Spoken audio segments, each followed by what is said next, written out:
கூட்டத்தில் அமர்ந்திருக்கும் அனைத்து ஜோதிட குருமார்களுக்கும் ஆசான்களுக்கும் ஆர்வலர்களுக்கும் ஆரம்ப நிலையில் உள்ள மாணவர்களுக்கும் அனைவருக்கும் எனது வணக்கத்தை தெரிவித்து வெற்றிகரமாக நான்காவது மாத கருத்தரங்கை நடத்தி கொண்டிருக்கும் திரு லட்சுமி பிரசன்ன ஜோதிட நிறுவனர் கவிதா லட்சுமி அவங்க நல்லபடியாக மேலும் மேலும் இன்னும் பல கருத்தரங்குகளை நடத்தணும். அதற்கு எங்களை மாதிரி ஜோதிடர்களையும் அவர்களையும் இந்த உலகம் ஃபுல்லாக லைவாக நேரடி ஒளிபரப்பில் காமிச்சிட்டு இருக்கிற ஆன்லைன் அஸ்ட்ரோ கரூர் டிவி திரு ரவி ஜெயக்குமார் அவர்களையும் இன்னும் மேன்மேலும் அவங்க எங்களை இன்னும் வெளி உலகத்துக்கு கொண்டு வரணும்.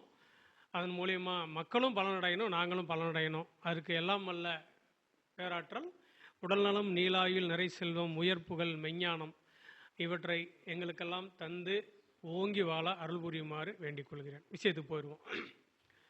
இன்றைக்கி அதாவது என்ன அப்படின்னு கேட்டிங்கன்னா, கவிதம்மா சொன்னாங்க, அதாவது நாங்கள் கேபியில் பேசாத கேபியில் பேசுகிறோம், அதே நேரத்தில் பாரம்பரியத்தையும் நம்ம தொட வேண்டியது இருக்குது. இன்றைக்கி நான் ஒரு கேபியும் பாரம்பரியத்தையும் அப்படி ரெண்டு ரயில்வே ட்ராக் மாதிரி ரெண்டு இதையும் அப்படியே தொட்டுவிடலாம் அப்படின்ட்டு இருக்கேன். நான் முதல்ல கேபி அப்படின்ற அறிமுகம் ஆகிட்டனால கேபியில் சொல்லிடலாம், என்னால் கேபியை கடைசியாக சொல்லிடுறேன், ஏன்னா கொஞ்சம் இதாயிரும். ஒரு பாவத்தில் ஏன்னா இங்கே இருந்த நல்ல மேன்மை மிகு ஜோதிடர்கள் ஆசான்களாக இருக்காங்க. இப்போ உதாரணத்துக்கு இப்போ ஐயா போட்ட ஜாதகத்தில் எடுத்துக்குவோம். ஐயா போட்ட ஜாதகத்தில் இப்போ என்னன்னு கேட்டிங்கன்னா, சூரியன் சந்திரனை தவிர 5 கிரகங்கள் 2 ஆதிபத்தியங்களை வகுக்குது இல்லையா? இப்போ நான் கேட்குற கேள்வி என்ன அப்படின்னு கேட்டிங்கன்னா, ஆரம்ப கட்ட நிலையில் இருக்கிற அவங்க இவங்கள மாதிரி மகளிர் மாதிரி ஆட்களுக்கு ரொம்ப தேவைப்படும். 2 பாவம் இருக்குது, ஒரு கிரகம் தான் இருக்குது, மேசம் இருக்குது, விருச்சகம் இருக்குது. இப்போ செவ்வாய் இதில் எடுத்துக்கிட்டீங்க அப்படின்னீங்கன்னா, செவ்வாய் கும்பத்தில் இருக்கார், அவர் பாவத்தில் இருக்கார், ராசியில் இருக்கார், அதை விட்டுருங்க. இப்போ ஒரு மேசத்துக்கு வேலை செய்வாரா, அவர் விருச்சகத்துக்கு வேலை செய்வாரா? பலமா மேசத்துக்கு வேலை செய்வார். ஓகே, அதாவது பொதுவாக நம்ம பார்த்துருக்கோம், ஒரு பாவத்தை பூஸ்டப் பண்ணி விடுற பாவங்கள். அப்படி இப்போ லக்னத்துக்கு என்ன சொல்கிறோம், ஐயா சொன்னாங்க, ராதாகிருஷ்ணன் ஐயா சொன்னாங்க 6 வெற்றி அப்படின்னாங்க. உண்மைதான், போட்டியில் வெற்றி, அது பரீட்சையாக இருக்கட்டும், காம்படிஷனாக இருக்கட்டும். 3ஆம் இடம் போட்டிக்கான முயற்சி. ஸோ அந்த 3, 6 சேரும், அதனால தான் அது உப ஜெயஸ்தானமாக வச்சுருக்கோம். அதனால் எந்த ஒரு பாவத்தையும் பூஸ்டப் பண்ணுற பாவம் 3, 11 பாவங்கள். அதனால் இந்த மேசத்துக்கு 11ஆம் இடத்துல செவ்வாய் உட்கார்ந்துருக்கிறனால அது பாதகஸ்தானமாக இருந்தாலும் கூட அந்த மேசத்தை அவர் இங்கே ஒரு 65% அவர் சப்போர்ட் பண்ணுவார். விருச்சகத்துக்கு அவர் 4ஆம் இடம் கேந்திரத்தில் உட்காந்துருக்கனால விருச்சகத்துக்கும் சப்போர்ட் பண்ணுவார். ஸோ இது ரொம்ப எளிமையான விஷயந்தான், ஆனால் பார்த்தீங்கன்னா ரொம்ப முக்கியமான விஷயம். இது இன்னொரு அடிப்படையில் நம்ம பார்க்கலாம். எப்படி பார்க்கலாம் அப்படின்னு கேட்டிங்கன்னா, முதல்ல 2 பாவத்தில் ஒரு கிரகம் மூலத்திரிகோண வீட்டுக்கு எங்கே உட்காந்துருக்கு, எப்படி சப்போர்ட் பண்ணுவது நம்ம பார்க்கணும். ஏன்னா பாரம்பரியத்தில் மூலத்திரிகோண வீடு ரொம்ப முக்கியமான வீடு, அதனால மூலத்திரிகோண வீட்டை பார்க்கணும் நம்ம. இது மூலத்திரிகோண வீட்டுக்கு திரிகோணத்தில் இருக்கா அல்லது மூலத்திரிகோண வீட்டை பார்க்குதா அப்படின்னு பார்க்கும்போது, அல்லது ஒரு பாவத்துக்கு 6, 8, 12 பாவங்கள். இப்போ ஃபார் எக்ஸாம்பிள் என்னன்னு கேட்டிங்கன்னா, சிம்மத்துக்கு சூரியன் இங்கே 12ஆம் பாவத்தில் தான் இருக்கார், 12ஆம் இடத்துல தான் இருக்கார். ஆனால் இருந்தாலும் கூட அவர் லக்னத்துக்கு 6, 8, 12 பாவங்களில் இருக்கும்போது வெளிப்படையாக பலனை பிறர் கண்ணுக்கு தெரிகிற வகையில் இருக்கும், அது உலகத்துக்கு தெரிகிற வரை இருக்கும். ஆனால் சூட்சமமாக 6, 8, 12 தன்னுடைய பாவத்துக்கு 6, 8, 12 மறையும் போது சூட்சமமாக அதனுடைய நிகழ்வு இருக்கும். அதாவது அந்த சாதகர் மட்டுமே உணரக்கூடிய அளவில் இருக்கும். இப்படி தான் நம்ம என்ன பண்ணணும், பாரம்பரியத்தில் ஒரு கிரகம் 2 ஆதிபத்தியத்துக்கு இருக்கிறத நம்ம புரிஞ்சுக்கணும். என்ன சொல்லியிருக்கேன், 3, 11 பாவங்களில் ஒரு கிரகம் உட்காரணும், இது ஒரு பாசிட்டிவாக இருக்கும். 2வது மூலத்திரிகோண வீடு, மூலத்திரிகோண வீட்டுக்கு திரிகோண பாவத்தில் உட்காரும்போது அந்த மூலத்திரிகோண பாவம் பலமாக வேலை செய்யும். அதாவது இங்கே 65, 35, 70, 30 அந்த ரேஞ்சில் எடுத்துக்கணும். ஒரு பாவத்துக்கு 6, 8, 12 மறையும் போது அது முழுக்க அந்த பாவத்துக்கு விரைய பாவத்தில் இருந்து, இது கேபியோட செயல்முறை இருந்தாலும் அது பாரம்பரியத்துக்கு ஒத்து போகும். அதனால அந்த பாவத்துக்கு குறைவாக வேலை செய்யும் அப்படிங்கிறத நம்ம எடுத்துக்கலாம். இன்னொன்று, அது பகை வீடாக இருந்துச்சுன்னா கூட பிரச்சனை இல்லை. ஆனால் பகை நட்சத்திரமாக இருந்து அது 12ஆம் பாவத்தில் உட்காந்துச்சுன்னா டெஃபினட்டாக அந்த பாவம் கடுமையான விரயத்தை சந்திக்கும். அது பலன் மாதிரி போயிடும், அந்த சப்ஜெக்ட் நம்ம போவேணாம். இது பேசி அடுத்து கேபியை பொறுத்த வரைக்கும் பாவம் தான் வேலை செய்யும். ராசி வேலை செய்யுமா பாவம் வேலை செய்யுமா அப்படின்னா, ஏற்கனவே நம்ம பல மேடைகளை சொன்ன மாதிரி கோடுகளால் பிரிக்கப்படுவது ராசி. வான்மண்டலத்தில் யாரும் அங்கே கோடு போட்டு வைக்கல. நாம தான் வந்து நம்மளுடைய வசதிக்கு சூரியன் சந்திரனுடைய அந்த 12 நகர்வை வச்சு தான் நம்ம வந்து 12 மண்டலங்களாக நம்ம வந்து பிரிச்சுட்டு 12 ராசியை நம்ம எடுத்திருக்கோம். ஸோ அதனால் நம்ம வந்து ஃபிக்ஸ்டு ஜோடியாக் அப்படிங்கிறது வந்து 30 டிகிரி. So 3 × 12 360 degree. ஆனால் இங்கே கேபியை பொறுத்த வரைக்கும் எப்படி வரும்னு கேட்டிங்கன்னா, பாவம் டு பாவம். அப்போ பாவத்தில் இருக்கிற கிரகம் வேலை செய்யும்.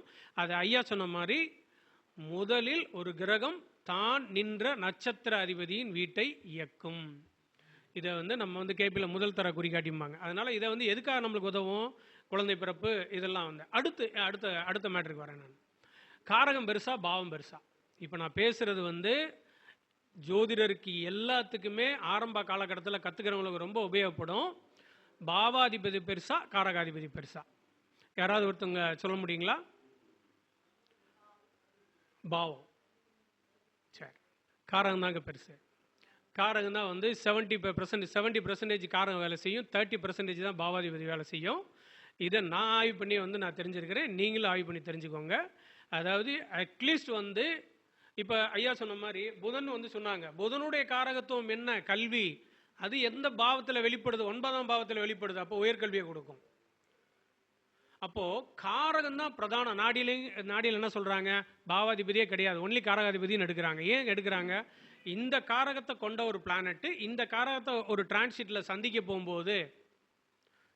போகும்போது இது நடக்குது அப்படின்னு வந்து ஆணித்தரமாக வச்சு சொல்றது காரகம் தான். அதனால என்னுடைய அனுபவத்தை பொறுத்த வரைக்கும் அதிகமாக காரகம் வேலை செய்யுது. அதனால ஆரம்ப கட்ட நிலையில் உள்ள அந்த சாதக ஜோதிடர்கள், ஆய்வு ஜோதிடர்கள் இந்த அடிப்படையில் நீங்கள் வந்து பார்க்கணும். இப்போ நான் சொல்கிற ஒரு விஷயமே ரொம்ப முக்கியமான விஷயம், எளிமையான விஷயமா தெரியும், ஆனால் ரொம்ப முக்கியமான விஷயம். பலன் பார்க்கறதுக்கு ரொம்ப அடிப்படையில் இருக்க விஷயம். பாவம் வேலை செஞ்சா ராசி வேலை செஞ்சான்னு பார்த்தோம். அடுத்து என்ன பண்ணோம், ஒரு கிரகம் 2 ஆதிபத்தியத்தை வைக்கும்போது எப்படி அப்படின்னு பார்த்தோம். இதை வந்து என்னன்னு கேட்டிங்கன்னா, ஜெய்மினியில் வந்து ஒரு கிரகம் 2 ஆதிபத்தியத்தை வைக்கிறதுக்கு அவங்க என்ன சொல்கிறாங்கன்னா, பவத் பாவம் அப்படிங்கிற ஒரு மெத்தடாலஜி சொல்கிறாங்க. பவத் பாவம்னா என்ன, ஒரு கிரகம் நின்ற இடத்துல இருந்து அது அந்த பாவத்துக்கு எத்தனாவது இடத்துல இருக்கோ அந்த இடத்துல இருந்து எண்ணி வர்றது.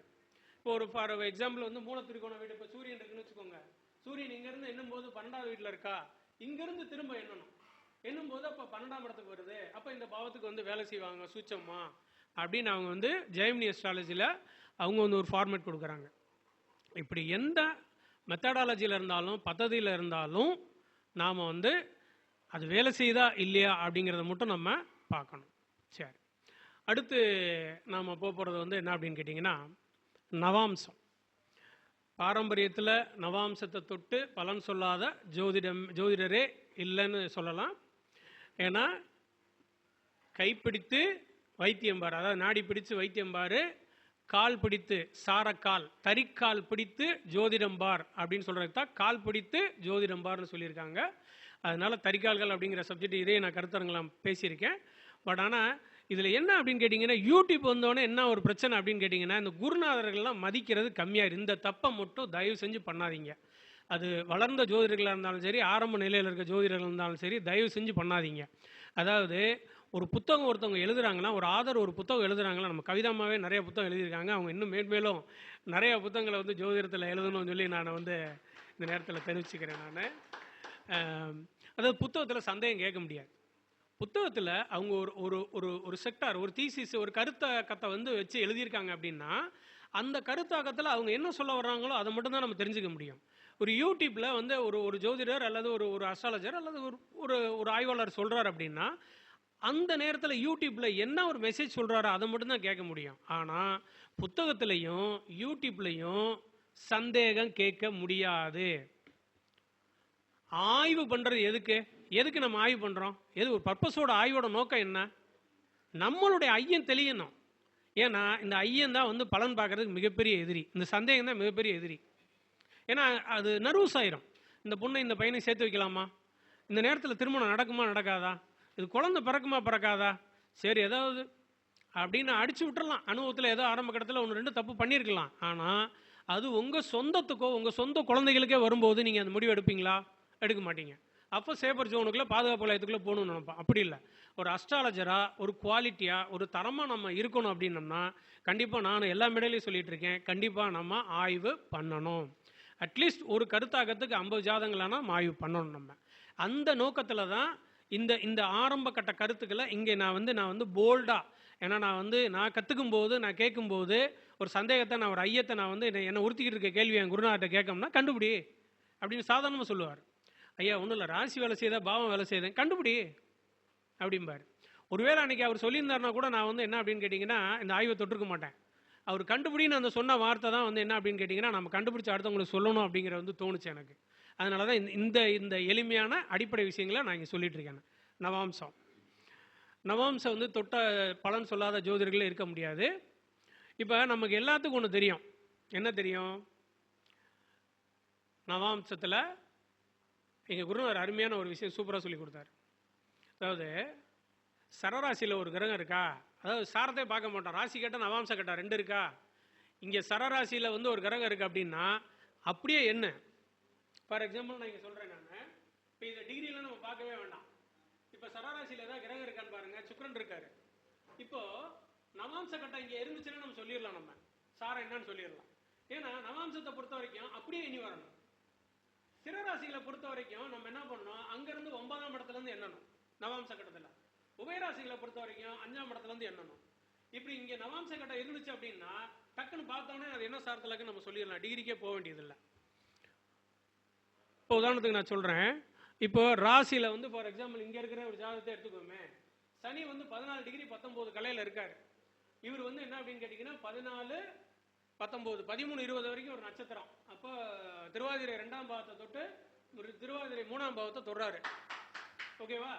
இது இப்போ ஏன்னா 5 என்னன்னு கேட்டிங்கன்னா 16 டிகிரி 40 கலை வரைக்கும் இருக்கும். அப்போது திருவாதிரை 3ங்கும்போது நமக்கு எங்கே வரும், 1, 2, 3 இங்கே வரும். அப்போ நம்ம என்ன பண்ணணும், இந்த 3ஆம் பாவம் இங்கே இருக்கிற திருவாதிரை 3 அப்படிங்கிறத நம்ம இங்கே சூரியன் புதன் சுக்கிரன் நம்ம இங்கேருந்து எடுத்துருவோம். ஆனால் இங்கேருந்து நம்ம இங்கே கொண்டு வரணும், நம்ம இங்கே கொண்டு வந்து கணக்கில் எடுப்போம். சரி, இங்கே நான் எடுக்கிறேன், நான் என்ன சொல்ல வரேன்னு சொல்லிடுறேன். நான் 14 டிகிரி இந்த 19 கலையை நவாம்சத்தில் என்ன பாதத்தில் என்ன டிகிரியில் உட்காந்துருக்குன்னு சொல்ல முடியுமா உங்களால்? இந்த 14 டிகிரி சனி 14 டிகிரி 19 கலையில் உட்காந்துருக்காரு. அவர் நவாம்சத்தில் இங்கே உட்காந்துருக்காரு, கும்பராசியில் உட்காந்துருவாருன்னு எல்லாருமே சொல்லிடுவீங்க. என்ன பாதத்தில் என்ன டிகிரியில் உட்காந்துருக்காருன்னு சொல்ல முடியுமா? திருவாதிரை அண்ணனா திருவாதிரை 3ல் தானே அது இருக்கு. திருவாதிரை 3ல் இங்கே எத்தனை பாதம் சொல்ல முடியுமா? பாகை சொல்ல முடியுமா? பாகை வித்து பாதம் சொல்ல முடியுமா? சிம்பிள். ஆமாங்கய்யா, பதில் இருக்குன்றீங்க. Right, okay, சந்தோஷங்கய்யா. அதாவது நானே சொல்லிடுறேன். நான் அதாவது ராசியை 9ஆக பிரித்தா நவாம்சம் இல்லையா? அப்போ 13 டிகிரி 20 கலையை நம்ம என்ன பண்ணுறோம், சாரி 30 டிகிரியை நம்ம என்ன பண்ணுறோம், 9ஆக பிரிக்கிறோம். 9ஆக பிரிக்கும் போது 3 டிகிரி 20 கலை வருது. அதை நம்ம நவாம்சம்னு சொல்கிறோம், 200 கலை. சரி, ரைட்டு. அந்த நவாம்சம் 3 டிகிரி 20 கலையை 200 கலையாக மாற்றி அதை 9ஆக பிரித்தா நவாம்சம். சரிங்களா? 22 கலை 22 விகிலையில் அது வரும் நவநவாம்சம் அப்படிங்கிறது. அதாவது கேபிக்கு இணையாக சொல்லலாம் அப்படிம்பாங்க. கேபிக்கு இணையாக ஒரு பலனை கோச்சாரத்தில் சொல்ல முடியும்னா நவநவாம்சத்தை நம்ம யூஸ் பண்ணலாம் அப்படின்னு சொல்கிறாங்க. பயன்படுத்தி இன்னும் எனக்கு பின்னாடி வரக்கூடிய ஆய்வாளர்கள் கண்டுபிடிச்சி அதை சொன்னால் ரொம்ப சந்தோஷம். நானும் கற்றுக்கிற தயாராக இருக்கேன். சரி, இப்போ நான் சொல்லிடுறேன். நான் இப்போ இந்த 14 டிகிரி 19 கலை கும்பராசியில் வந்துடும் நமக்கு தெரியும். ஆனால் டிகிரி தெரியணும் நம்மளுக்கு. எப்படி கண்டுபிடிக்கலாம்னா சிம்பிள். அந்த 14 டிகிரி 19 கலையை 9ஆல் பிரிக்கிறது. அந்த 14 டிகிரி 19 கலையை 9ஆல் பிரிக்கிறணும். 14 டிகிரி 9ஆல் பெருக்கணும்னா 90, 94, 36, 90, 36, 126 கலை, 126 டிகிரி. இந்த 19ஐயும் நம்ம என்ன பண்ணிடணும், 9ஆல் பெருக்கிறணும். இந்த கலைகளை பெருக்கிறணும். 126 டிகிரி அப்படியே தனியாக வச்சுக்கோங்க. 19 பெருக்கும்போது 90, 99, 81, 171 கிட்டத்தட்ட 3 டிகிரிக்கு, அதாவது 2 டிகிரி 51 கலையில் இருக்குது இல்லையா? அப்போ அந்த 2 டிகிரி சேர்த்துக்கோங்க. 126 நம்ம தான் சொன்னது 9 36 90 126 இது ஒரு 2 128 51. அப்போ அந்த 128 51ங்கிறத நம்ம என்ன பண்ணணும், இங்கேருந்து இங்கே கொண்டு வந்துக்கணும். இங்கேருந்து நம்ம இங்கே கொண்டு வரும்போது இந்த ராசியிலேருந்து தான் கணக்கெடுக்கணும். 30 60 90 120 போயிடுச்சு. இங்கே வரும்போது என்னன்னு கேட்டிங்கன்னா 8 டிகிரி 51 கலையில் கும்பராசியில் உட்காந்துருக்கும். அப்போ 8 டிகிரி 51 கலையில் கும்பராசியில் உட்காரும்போது 3வது பாதத்தில் வரும். சரிங்களா? சதயம் 1ல் வரும்.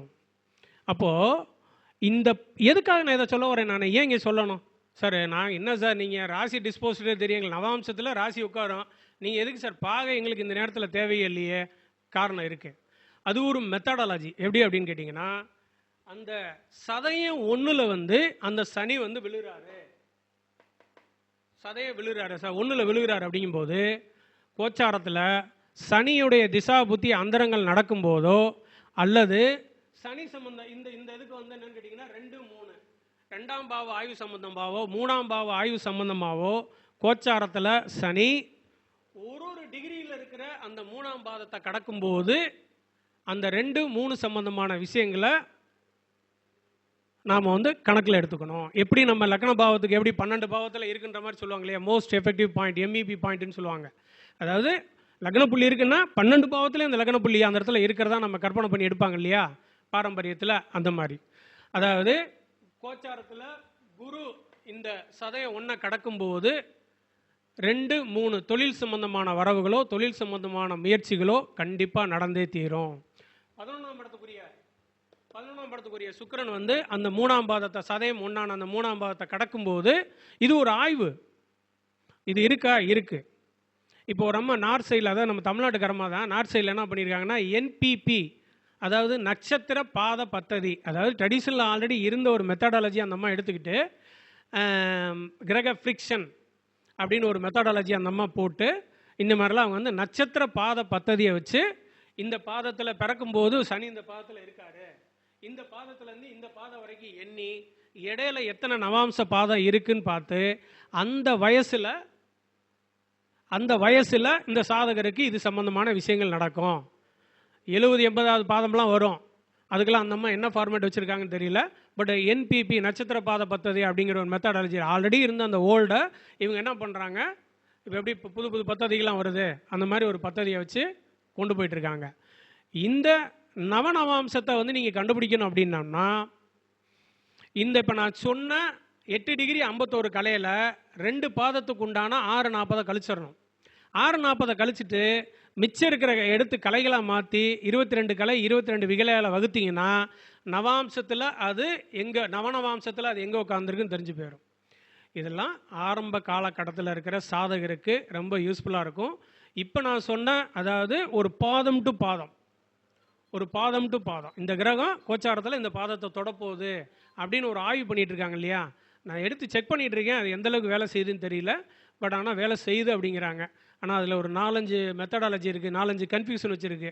அதாவது இந்த பழைய நூல்களில் ஜோதிடம் எழுதினவங்களாம் என்ன பண்ணிடுறாங்கன்னா, இது ஒரு பாலருக்கு சம்மதம்ட்டு போயிடுறாங்க. அதை ஆய்வு பண்ணி மூல நூல்கள் ஆய்வு பண்ணி, மூல நூல் இருக்குது, அந்த மூல நூல்களை ஆய்வு பண்ணி வழிநூல்னு ஒருத்தவங்க எழுதுறாங்க. இந்த வழிநூலை எழுதுறவன் என்ன பண்ணிடுறான், முன்னோர்களும் எழுதுனாங்க, மரியாதைலாம் பேசுகிறத நினைக்கக்கூடாது, நான் சொல்கிறேன். நான் இந்த வழிநூலை ஆய்வு பண்ணி எழுதுறவங்க என்ன பண்ணுறாங்க, அவங்க ஆய்வு பண்ணி எழுதாமல் ஒரு 4-5 புக்கிலேருந்து தொகுத்து எடுத்து இது இப்படி இது இப்படி இது இப்படி, அப்போ பின்னாடி படிக்கிறவன் இந்த வழிநூலை படிக்கிறவன் என்ன பண்ணிடுறான், ஏது அப்படின்னு சொல்லி அவன் ஆய்வு பண்ணானா கண்டுபிடிக்க முடியும். ஆனால் அவனும் அதே அந்த 4 இப்படி இப்படி இப்படி இப்படியே நம்மளுக்கு வந்துக்கிட்டே இருக்குது, மூல நூலிலேருந்து இப்படியே வந்துக்கிட்டே இருக்குது, குழப்பி விட்டுறது, டைரக்ஷனை திருப்பி விட்டுறது.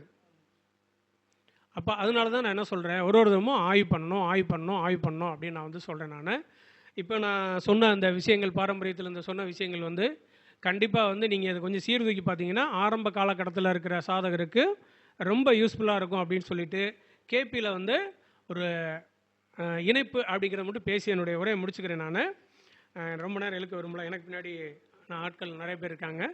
அதனால் இப்போ கேபிக்கு வந்துடுறேன். நான் அதாவது ஒரு பாவம் அதாவது ஒரு கிரகம் இன்னொரு கிரகத்தோட தொடர்பில் இருக்கா, அதாவது இணைவில் இருக்கா. நம்ம என்ன இணைவுன்ற வார்த்தை என்ன சொல்கிறோம், நம்ம தமிழில் இணைஞ்சிருந்தால் மட்டும்தான் இணைவுன்னு சொல்கிறோம். அப்படி கிடையாது.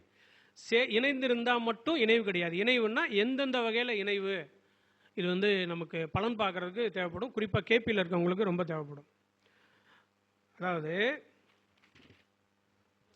குருங்கிற ஒரு கிரகம் கும்பத்தில், அதாவது குருக்கும் சனிக்கும் தொடர்பு இருக்கா அப்படின்னு நம்ம பார்க்க போகிறோம்.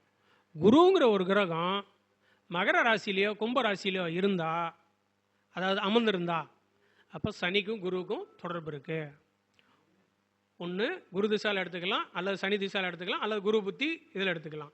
குருங்கிற ஒரு கிரகம் அந்த சனியுடைய 3 நட்சத்திரமான பூசம் அனுசம் உத்திரட்டாதியில் இருந்தா, இது 2வது இணைவு. குருவுக்கும் சனிக்கும் தொடர்பு இருக்குங்கிறத எடுத்துக்கலாம். இங்கே கேபி அப்படின்றனால குருங்கிற ஒரு கிரகம் சனிக்கு உபநட்சத்திராதிபதியா, உபநட்சத்திராதிபதிங்கிறது வேற ஒன்றுமே இல்லைங்க, புத்திநாதனுங்க, வேற ஒன்றும் இல்லைங்க. இப்போ நம்ம ஜாதகம் எழுதுகிறோம், ஜாதகம் எழுதும்போது ஃபஸ்ட்டு சந்திரன் உட்காந்துருக்க திசை எழுதிடுவோம். அதாவது நட்சத்திர அதிபதி தான் திசாநாதன், வேற ஒன்றும் இல்லை. இப்போ ஐயா இங்கே போட்டிருக்காங்க, இங்கே போட்டதில் வந்து சந்திரன் வந்து 2.53 2.53 நமக்கு கண்ணை மூடி சொல்லிடலாம், கேது திசா தான் தொடக்கம். அப்போ ஒரு புத்தி தொடங்கும் இல்லையா, அந்த கேது திசாவில் ஒரு புத்தி தொடங்கும் இல்லையா, அந்த புத்தி தான் உபநட்சத்திராதிபதி, வேறு ஒன்றுமே இல்லைங்க. அதனால் ரொம்ப ரொம்ப ஈஸி. கேபி அதாவது பாரம்பரியம் என்ன சொல்லுதோ அதுதான் கேபின்னு சொல்லுது. கேபி என்ன அப்படின்னு கேட்டிங்கன்னா, ஒரு படி மேலே போய் உபநட்சத்திராதிபதியை டிசைடிங் ஃபேக்டரா, அதாவது நிச்சயிக்கக்கூடியவராக முடிவு பண்ணுது, அவ்வளோதான் வித்தியாசம். இங்கேயும் என்ன சொல்லுது, சந்திரன் உட்காந்துருக்கிற கேது எங்கே இருக்காரோ அந்த கேது தான் வேலை செய்யும். தஞ்சனோட திசா புத்தியில் அது எந்த மாற்றமும் இல்லை. ஆனால் அந்த கேது உட்கார்ந்துருக்கிற 11ஆம் பாவம் 12ஆம் பாவம் வேலை செய்யுதா இல்லையா அப்படிங்கிறத அந்த சந்திரன் உட்கார்ந்துருக்கிற உபநட்சத்திராதிபதி, அதாவது புத்திநாதன் முடிவு பண்ணுவார், அவ்வளோதான். சரி, நான் விஷயத்துக்கு வந்துடுறேன். அப்போ குருங்கிற கிரகம் கும்பத்தில் மகரத்தில் உட்காந்தா குருவுக்கும் சனிக்கும் தொடர்பு இருக்கு. குருங்கிற கிரகம் சனியுடைய 3 நட்சத்திரத்தில் உட்காந்தா குருவுக்கும் சனிக்கும் தொடர்பு இருக்கு. குருங்கிற கிரகம் சனியுடைய உபநட்சத்திராதிபதியாக இருந்தா குருவுக்கும் சனிக்கும் தொடர்பு இருக்கு. குருங்கிற கிரகம் சனியோட இணைந்திருந்தா, இது எல்லாத்துக்கும் தெரியும், இணைஞ்சிருந்தா குருவுக்கும் சனிக்கும் தொடர்பு இருக்கு. குருவை சனி பார்த்தா, சனியை குரு பார்க்கக்கூடாது, குருவை சனி பார்க்கணும். அப்படி பார்க்கப்பட்டிருந்தாக்க குருவுக்கும் சனிக்கும் இணைவு இருக்குன்னு எடுத்துக்கலாம். அப்போ குருவுடைய திசாபுத்தி காலங்களில் இந்த சனியினுடைய தாக்கம் இருந்தே தீரும். குரு ஞானகாரகன், சனி தொழில்காரகன், இதை ரெண்டையும் வச்சு என்ன பாவத்தின் வழியாக வெளிப்படுதோ அதை நீங்கள் புரிஞ்சுக்கலாம். நீங்கள் சிம்பிளா ஒரே பாயிண்ட்ல முடிச்சிடறேன். குருங்கிற கிரகம் கும்பத்திலேயே மகரத்திலேயே இருக்கணும். குருங்கிற கிரகம் 3 நட்சத்திரத்தை சனியோட 3 நட்சத்திரத்தில் இருக்கணும். குருங்கிற கிரகம் சனிக்கு உபநட்சத்திராதிபதியாக இருக்கணும். குருங்கிற கிரகம் சனியோட சேர்ந்து இருக்கணும், அல்லது குருவை சனி பார்க்கணும். இந்த அம்சங்கள் 4 அம்சங்கள் இருந்தால் கிரகமும் இணைஞ்சிருக்குன்னு அர்த்தம். இது முழுக்க முழுக்க பியூர் கேபியில் இருக்கக்கூடிய ஃபார்மேட். அடுத்து ஒரு கிரகமும் ஒரு பாவமும் தொடர்பு இருக்கான்னு பார்க்குறது. இதெல்லாம் எதுக்கு நம்ம சொல்கிறோம் நம்ம அப்படின்னு கேட்டிங்கன்னா, உங்களுக்கு பலனை நிர்ணயிக்கிறதுக்கு வந்து உதவி செய்யும். 2வது ஒரு ஆயுள் பலம் பார்க்க போகிறோம், ஒரு திருமண பொருத்தம் பார்க்குறோம். அப்போ அட்லீஸ்ட் கிரகத்தோட தொடர்பு இல்லையா, பாவத்தோட தொடர்பு இருக்குது அப்படிங்கும்போது எடுத்தவொடனே முதல்ல திருமண பொருத்தத்தில் முதல்ல ஆயுள் பொருத்தத்தை தான் பார்க்கணும். முதல் ஆயுள் இருக்கா மூளை, அதுக்கு முன்னாடி சின்ன அப்படியே ஒரு துணுக்கு மாதிரி ஒரு சப்ஜெக்ட் அப்படியே கொட்டி விட்டு போகிறேன் நான். ஆயுள், அதாவது ஆயுள் நல்லா இருக்கான்னு பார்க்குறதுக்கு பாரம்பரியத்தில் சிம்பிள் வே,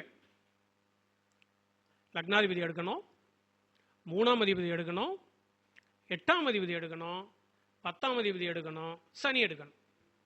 ஆயுள்காரகனான சனி. ஏன்னா இருக்கிறதுலே ரொம்ப ஃபாஸ்டஸ்ட் பிளானட் வந்து சந்திரன், மூவிங் பிளானட். அதனால தான் மனோகாரகன். ஒரு நாளைக்கு 80,000 எண்ணங்கள் உற்பத்தி ஆகுது. அதனால தான் நம்ம வந்து சந்திரன் விரைவான கிரகன்றனாலும் பயணத்துக்கு அவரை காரகமாக வச்சுருக்கோம். நம்ம நதிகளுக்கு நீர்களுக்கு அவரை காரணமாக வச்சுருக்கோம். தண்ணி ஒரு இடத்துல நிற்க முடியாது, அது ஓட்டம் கிடச்சிருச்சுன்னா எங்கே வழி கிடச்சா இந்த இடத்துல கொட்டுச்சுன்னா டக்குன்னு போகத்தான் பார்க்கும். அதே மாதிரி இருக்கிறதுலே ரொம்ப ஸ்லோவஸ்ட்டு அது பிளானட்டு நம்ம வந்து சனி எடுத்துக்கலாம்.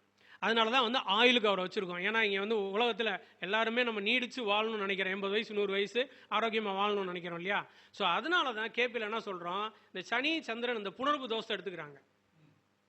இது ஒரு பெரிய சப்ஜெக்ட்டு, அது நான் புணர்வு தோஷத்தை நான் அடுத்த கருத்தரங்களை வாய்ப்பு கிடைக்கும்போது பேசுகிறேன். நான் இந்த ரெண்டுமே சேரும்போது வந்து ஒரு வித்தியாசமான வந்து ஒரு மேக்னெட்டிக் ரேஸை உருவாக்கி அது தடை பண்ணுது அப்படிங்கிறாங்க. பொதுவாகவே சனினாவே வந்து என்ன அப்படின்னு கேட்டிங்கன்னா, முடவன் ஒரு பேர் இருக்குது பாரம்பரியத்தில். அவர் வந்து ஸ்லோ பண்ணிடுவார். எல்லா வேலைகளும் எப்படி ஆயில் எப்படி ஸ்லோ பண்ணுறாரு? ஆயிலுக்கு மட்டும் சனி வேணும் நமக்கு, எந்த வேலைக்கும் நம்ம சனி வேணாம் நமக்கு, இல்லையா? அது மாதிரி இந்த பரதநாட்டியத்தில் வந்து பார்த்தீங்கன்னா, அதாவது 9 கிரகத்துக்கும் நவரசத்தில் வந்து வெளிப்படுத்துவாங்க. 9 கிரகத்துக்கு 9 காரத்துவ தொடர்பு இருக்குது. சேம் அப்படியே இருக்கும். அந்த நவரசத்தை வெளிப்படுத்துவாங்க. வெளிப்படுத்தும் போது அதில் பார்த்தீங்கன்னா வீனஸ் வந்து பார்த்தீங்கன்னா சிருங்காரம், அதாவது சிருங்காரம் தன்னை அழகுபடுத்திக்கிறது. அந்த பரதநாட்டியம் மேக்கப் பண்ணிவிட்டு அந்த பிள்ளைங்க நடந்து வரதை பார்க்கும்போதே நம்மளுக்கு அவ்வளோ ஒரு இதாக இருக்கும். அந்த அந்த அப்படி நைட்டு வெளிச்சத்துலாம் ஃபங்க்ஷன் நடக்கும், அப்படி மின்னும் அந்த ட்ரெஸ்ஸு, அந்த போட்டிருக்கிறது, எக்ஸ்ட்ரா ஃபிட்டிங், கவரிங் தாங்க அப்படி இருக்கும். ஏன்னா சிருங்காரம் அழகுபடுத்திக்கிறது. அது காரத்துவம் எல்லாத்துக்குமே தெரியும். அடுத்து நம்ம சந்திரன் கருணையே உருவானவர், கருணாகாரக மூர்த்தி. அவர் வந்து அந்த கருணைங்கிற ரசத்தை வந்து என்ன அப்படின்னு கேட்டிங்கன்னா நம்மளுக்குள்ளே வெளிப்படுத்துவார். அதனால தான் வந்து அதாவது அந்த மாதிரி பிளானட் ரைஸ் வரும்போது, மேக்னெட்டிக் ரைஸ் வரும்போது நமக்குள்ள அந்த நாளமில்லா சுரப்பிகள் வந்து உருவாகும். கருணை கொண்ட இரக்கம் கொண்ட அந்த நாளமில்லா சுரப்பிகள் உருவாகும். அதனால தான் தாய்க்கு நம்ம வந்து கருணையே உருவான தாய்க்கு நம்ம சந்திரனை காரகமாக கொடுத்துருக்கோம். சரிங்களா? அடுத்து செவ்வாய் சொல்லவே வேண்டாம், ரௌத்ரம் பழகு. ஏன், அதாவது ஏங்கன்னு கேட்க மாட்டார், ஏண்டான்னு தான் கேட்பார். ஏண்டான்னு கேட்குற இடத்துல அடிச்சிருவார். ஏன்னா அவர் தளபதி, சரியா? ரௌத்ரம். அதனால் அந்த இது வரும்போது அவர் வந்து என்ன அப்படின்னு கேட்டிங்கன்னா ரௌத்ரத்துக்கு வந்து காரணகர்த்தாவாக வர்றார், அந்த ரசத்துக்கு. அப்போ செவ்வாய் நமக்கு வந்து வேலை செஞ்சு 6ஆம் பாவத்தை இயக்குனா எப்படிங்க இருக்கும்? நான் ஏற்கனவே சொன்னேன், பாவாதிபதி பெருசா காரகாதிபதி பெருசான்னு. இங்கே திரும்ப நீங்கள் ஒப்பிட்டு பாருங்கள். 6ஆம் பாவத்தை செவ்வாயோ ராகவோ இயக்குனா அவ்வளோதான். சரிங்களா? ஒன்று பெரிய சர்ஜரி, இல்லை அடிதடி, வெட்டு குத்து, போலீஸ் ஸ்டேஷன் தான். சரிங்களா? ஸோ அதனால தான் நான் சொன்னேன் காரகம் அதிகமாக வந்து வேலை செய்யுது அப்படின்னு. எந்த ஆதிபத்தி, எந்த காரக கிரகம் எந்த பாவத்தின் மூலியமாக வெளிப்படுது, அது பிரகாரம் நீங்கள் பலனை பிடிச்சிங்கன்னா ரொம்ப ஈஸியாக இருக்கும் நம்மளுக்கு. அப்படி தான் போகுது, அதனுடைய அந்த மெத்தடாலஜி அப்படி தான் போகுது. அடுத்து சூரியனும் இவர் ரெண்டுமே நெருப்பு கிரகம் தான். ஆனால் இவர் வந்து கொஞ்சம் வீரன், அதாவது கொஞ்சம் அத்தாரிட்டி. செவ்வாய் வந்து என்ன கேட்டிங்கன்னா போய் செய்ய அப்படின்னு மட்டும்தான் செய்வார். இவருக்கு அத்தாரிட்டி ரைட்ஸ் இருக்குது சூரியனுக்கு.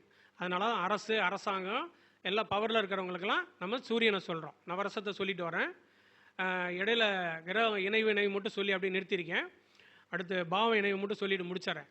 அடுத்து புதன், ஹாஸ்யம், இந்த காமெடி ஆக்டரு, எல்லாத்துக்குமே காமெடி பண்ணுறவங்க, பேச்சில் நகைச்சுவை இருக்கிறவங்க, பட்டிமன்ற பேச்சாளர்கள், இவங்க எல்லாத்துக்குமே வந்து புதன் தான் வந்து அந்த ரசத்தை சுரக்கக்கூடியவர். நயமாக நாணயத்தோட நகைச்சுவையோடு பேசக்கூடிய நயத்தை, அந்த ரசத்தை உள்ள உருவாக்கக்கூடியவர் புதன். ஓகேங்களா? அடுத்து சனி, பயானகம்னு பேர். அதாவது அடுத்து என்ன செய்ய போகிறோம், what is the next move, தொழில் இருக்குமா இருக்காதா அப்படின்னு வந்து ஒரு பயத்தை கொடுக்கக்கூடிய வந்து ஒரு அந்த ரேஸை கொடுக்கக்கூடியவர் சனி தான். ஏன்னா எதையுமே ஒரு நீண்ட காலத்துக்கு வச்சுருப்பார். ராகு வந்து அவர் பிணிக்காரகராக இருந்தாலும் அவர் அற்புதம்.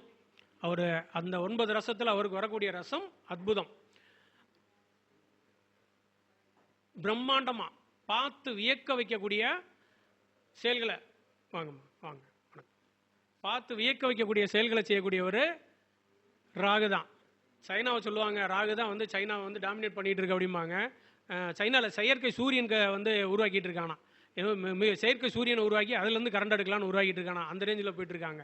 அடுத்து கேது வந்து விபஸ்தம்னு சொல்லக்கூடிய டிட்டாச்மெண்ட், அதாவது எந்த பழக்கத்தையுமே விட முடியல என்னால் அப்படின்னு தவிக்கிறவங்களுக்கெல்லாம் கேது பகவானுடைய தொடர்பு, அவங்களுடைய அந்த கோயில்கள், அவங்க சார்ந்த அந்த நட்பெல்லாம் வந்து என்னன்னு கேட்டிங்கன்னா ஈஸியாக வந்து என்ன அப்படின்னு கேட்டிங்கன்னா டிட்டாச்மெண்ட் கொண்டு வந்துடுவாங்க. பல வருஷமாக குடிக்கிறவங்க கூட சிகரெட் குடிக்கிறது இந்த பழக்கத்தை விட முடியாத தன்மையெல்லாம் இருக்கிறவங்க கூட கேதுவுடைய திசாபுத்தி அந்தரங்கள் வந்து அது 9ஆம் பாவத்தை இயக்குச்சு அப்படின்னா, இல்லை 6ஆம் பாவத்தை இயக்குச்சு அப்படின்னா விட்டுருவாங்க. ஏன்னா கேது வந்து டிட்டாச்மெண்ட், அவர் வந்து inside planet, Rahu outside planet, Ketu inside planet, உள்முகமாக திருப்புவாங்க. அதனால தான் ஞானிகளுக்கெல்லாம் கேது. அந்த மாதிரி நம்ம 9 கோள்களுக்கும் அந்த தலையில் சுரக்கிற நவரசங்களுக்கும் தொடர்பு இருக்குது. அந்த ரசங்கள் தான் நம்ம வந்து எண்ணங்களாக உற்பத்தி ஆகுது, அந்த எண்ணங்கள் தான் செயல்களாக பரிணமிக்குது. இந்த பிராரப்தத்தை சொல்கிறதா நம்ம வந்து ஜோதிடம். சரி, அடுத்து கிரகம் டு பாவ தொடர்பு சொல்லி முடிச்சிடுறேன். இது கொஞ்சம் பெருசாக இருக்கும், கிரகத்தை விட கொஞ்சம் இது வந்து கேபி ஆளுகளுக்கு, அதனால் இதை மட்டும் சொல்லி நான் முடிச்சிடுறேன். குருங்கிற ஒரு கிரகம் ஒரு பாவ ஆரம்ப முனை, அதாவது இந்த கேபியில் அடிக்கடி பயன்படுத்துவாங்க பாவ ஆரம்ப முனை. பாவ ஆரம்ப முனைனா வேற ஒன்றும் இல்லை, ஒரு பாவம் விழுந்த இடம் தான் பாவ ஆரம்ப முனை. இப்ப லக்ன பாவம் 13 டிகிரி 22 கலையில விழுந்திருக்குன்னா இதை கேபியில் என்ன சொல்லுவாங்கன்னா பாவ ஆரம்ப முனை அப்படிம்பாங்க. அதாவது பாகை விழுந்த இடத்த தான் பாவ ஆரம்ப முனை. இந்த குருங்கிற ஒரு கிரகம் ஒரு பாவ ஆரம்ப முனையோட ராசி அதிபதியாகவோ, அதாவது ராசி அதிபதியாக இருந்துச்சுன்னா அந்த பாவத்துக்கும் அந்த கிரகத்துக்கும் தொடர்பு இருக்கு. அல்லது அந்த பாவ ஆரம்ப முனை விழுந்த நட்சத்திர அதிபதியாக இருக்கணும். எப்படி இருந்தாலும் இந்த பாவம் ஒரு நட்சத்திரத்தில் தான் விழுந்திருக்கணும். 13-22 கேது முடிஞ்சாச்சு, இங்கே பூராடத்தில் விழுந்திருக்கு. 2 கிளை வந்து தாண்டி போயிருச்சு, மூலத்திலேருந்து தாண்டி போயிருச்சு. அப்போது இந்த 1ஆம் பாவத்துக்கு நட்சத்திர அதிபதி வர்றவர் யார்? சுக்கிரன். ஸோ அதனால் அந்த பாவ ஆரம்ப முனை விழுந்த நட்சத்திர அதிபதியாகவோ இருந்தா, இங்கே நான் குரு வச்சு தான் எக்ஸாம்பிள் சொல்லிட்டு வரேன் நான். அல்லது பாவ ஆரம்ப முனை விழுந்த பாகையின் உபநட்சத்திர அதிபதியா, வேற ஒன்றும் இல்லை புத்திநாதன். ஏற்கனவே சொன்ன மாதிரி உபநட்சத்திர அதிபதினா வேற ஒன்றும் இல்லை புத்திநாதன். இது நான் சொல்கிறது கேபிஆல கொஞ்சம் நல்லா புரியும், இல்லைன்னா கொஞ்சம் ஒரு தடவை ரிவைண்ட் பண்ணி பார்த்துக்கோங்க. அடுத்து குரு என்னும் கிரகம் ஒரு பாவத்தில் இருந்தா அந்த பாவத்துக்கும் அந்த கிரகத்துக்கும் தொடர்பு இருக்கு. குரு என்கிற கிரகம் ஒரு பாவத்தை பார்த்தா, குருங்கிறது நான் ஒரு சாம்பிள் பிளான்ட் தான் சொல்றேன் நான். அதனால அந்த குருக்கும் அந்த பாவத்தை பார்த்தாலும் அந்த பாவத்துக்கும் தொடர்பு இருக்கு அப்படின்னு அர்த்தம். குருங்கிற கிரகம் ஒரு பாவத்தில் இருக்கும் கிரகத்தின் 3 நட்சத்திரங்கள்ல, இது வந்து குறிகாட்டி எடுக்கும்போது வரும், இது கொஞ்சம் குழப்பற மாதிரி இருக்கும், கொஞ்சம் புரிஞ்சுக்கணும் நம்ம. இப்போ ஃபார் எக்ஸாம்பிள் இப்போ வந்து 7ஆம் பாவத்தில் சனி இருக்காருன்னு வச்சுக்கோங்க. இந்த சனியுடைய 3 நட்சத்திரங்கள் பூச, அனுசம், உத்திரட்டாதி. இந்த பூச, அனுசம், உத்திரட்டாதியுடைய நட்சத்திரங்கள்ல எந்த கிரகம் உட்கார்ந்து இருக்கோ அந்த கிரகம் தான் இந்த 7ஆம் பாவத்தை இயக்கும். ஏன்னா ஜோதிட விதிப்படி ஒரு கிரகம் தான் நின்ற நட்சத்திராதிபதியின் வீட்டை தான் முதலில் இயக்கும்.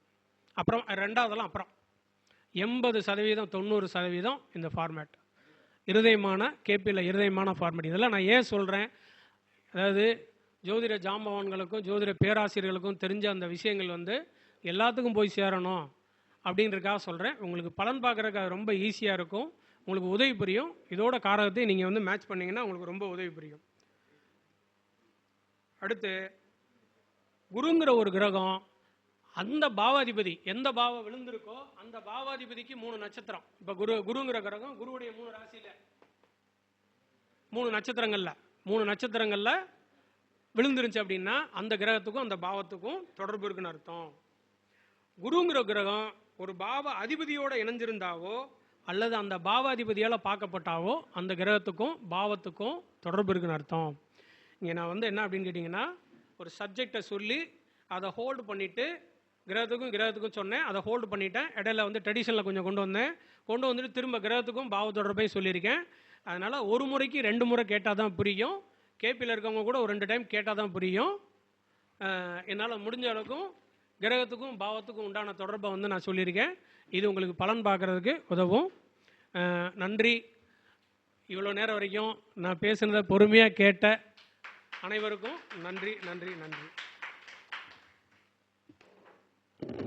அதாவது வேத யோகராஜ் அண்ணா பார்த்தீங்கன்னா போன தடவை என்னமோ தறி நாடான் டெக்ஸ்டைல் கிளாஸ் மாதிரி எடுத்தார். இன்னைக்கு வந்து பாரம்பரியத்தில் ஆரம்பித்து அப்படியே நாடி கேபி அப்புறம் அடுத்து ஜெய்மினி இது எல்லாமே டச் பண்ணி கடைசியில் பரதநாட்டிய கிளாஸ் எடுத்துட்டார் இன்னைக்கு. அந்த அளவுக்கு வந்து நம்ம அந்த போக்கு வந்து அதை அப்படியே டச் பண்ணி கொண்டு வந்தார். மிக சிறப்பாக இருந்தது உரை.